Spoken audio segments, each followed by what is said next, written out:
unawaombea watu wapate mtoto, kumbe roho ya utasa imekaa hapa. Kwa nini? Mtu na ndugu yake wameshawahi kutembea pamoja, mtu na baba yake wameshatembea pamoja, mtu na mama yake wametembea pamoja, mtu na mkwe wametembea pamoja. Nazungumza na mtu.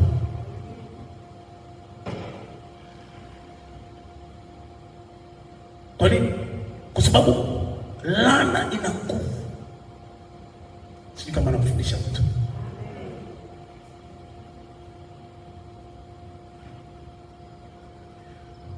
Unapoona watumishi wa Mungu kwa jina la Yesu barikiwe, unabarikiwaje?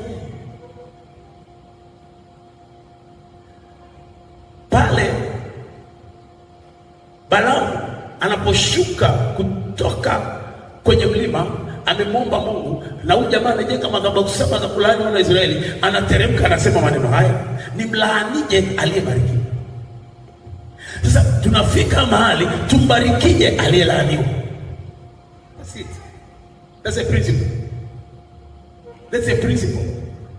Nibarikije aliyelaaniwa?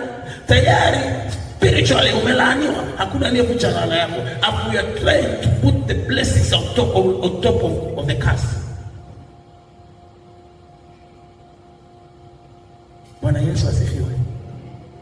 Yaani hivi, kuna lidastibini pale lina uchafu wa majimaji, alafu tunachukua kitambaa cheupe tunajaribu kufunika paonekane vizuri.